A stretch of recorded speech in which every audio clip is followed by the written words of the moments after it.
혹시 우리 청년들 교회에 실망한 적이 있으세요? 교회가 특별한 경건이 있어야 되고 뭔가 능력이 있어야 되고 믿음이 있어야 된다 이렇게 생각하는데, 근데 사실은 교회는 특별한 경건이나 능력이나 큰 능력을 가진 사람들이 막 이렇게 모여 있는 곳이 아니에요. 여러분 그걸 기억하셔야 돼요. 하나님은 전지전능하세요.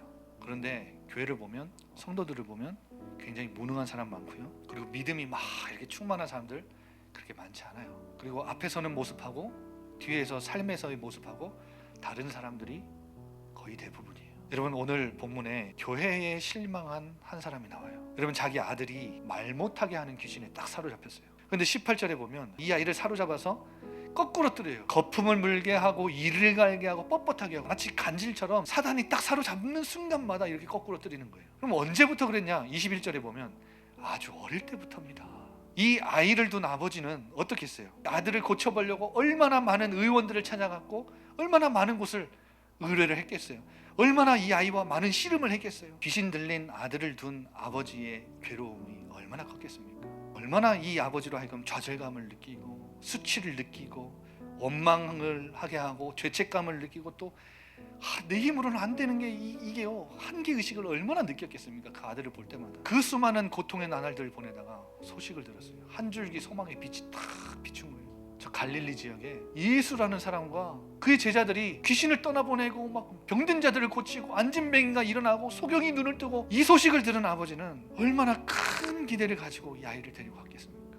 근데 갔는데 제자들에게 고쳐달라고 했어요. 제자들은 쫓아내지 못했을 뿐 아니라 서기관들하고 막 말싸움을 하고 있네. 교회가 능력이 없고 지금 이 귀신 하나 쫓아내지 못해서 서로 말다툼하고 있는 그런 수준에 머물러 있는 거예요. 예수님은 그 제자들 가운데 안 계셨어요. 그런데 예수님이 변화산에 머물러 계시지 않고 변화산의 영광이 아니라 십자가의 영광을 지시기 위해 산을 내려오셨어요. 예수님은 믿음 없는 제자들 그 교회의 가운데 찾아오셨다고요.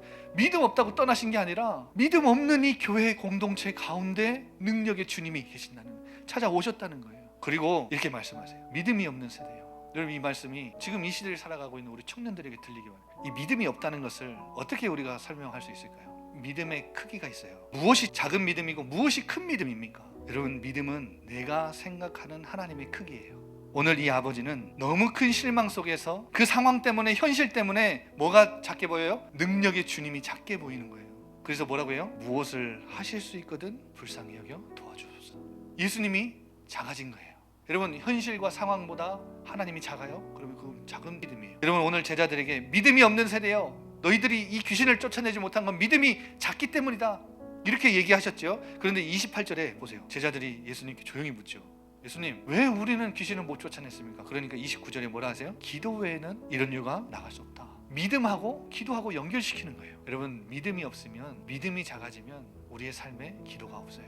여러분 하나님을 전적으로 의지하고 의뢰하고 그분을 신뢰하는 것이 기도인데, 기도 자체가 믿음의 행위고 믿음의 표현인데 하나님을 의지하지 않으면, 하나님이 상황보다 작으면 나는 그분께 가지 않아요. 그분께 의뢰하지 않아요. 기도하지 않아요. 내 삶에 기도가 없는 것은 믿음이 없는 거예요. 믿음이 작아진 거예요. 이 제자들은 자신들이 한번 귀신을 쫓아내본 그 경험 의지했고 자기 의지했고 하나님을 의지하지 않았기 때문에 이 아이에게 들린 귀신을 쫓아내지 못했던 거예요. 신앙생활 오래 했는데 내 삶에 하나님의 역사하심, 일하심이 보이지 않아요? 하나님을 의지하지 않아서 그래요. 내 힘으로 할 수 있다고 생각하니까 그런 거잖아요. 하나님의 크기는 나의 크기와 반비례해요. 지금 이 세상을 보세요. 특히 청년들을 보세요. 내가 잘한 것, 칭찬받은 것, 성공한 것, 거기에 취해서 살아가고 그것을 드러내고 자랑하려고 해요. 내가 클수록 하나님이 작아져요. 여러분 악인은 자기 힘만 믿고 하나님을 우습게 여기는 자들이 악인이에요. 언제 믿음은 가장 커지고 강해지는 줄 아세요? 언제 여러분 우리는 기도의 자리에, 믿음의 자리에 내려가는 줄 아세요? 내 약함을 깨달을 때, 내 부족함을 깨달을 때, 철저히 내 약함을 내가 인지하고 인정할 때. 오늘 24절 보세요. 내가 믿습니다. 나의 믿음 없는 것을 도와주소서. 기적 말고 응답 말고 믿음의 주관자이신 우리 주님께 나아가서 믿음 약함, 믿음이 없음을, 주님을 작게 봤음을 고백하고 인정하고 뭐 해요? 주님 내 믿음을 도와달라고, 내 믿음을 크게 해달라고, 주님을 크게 보게 해달라고 기도하는 거예요.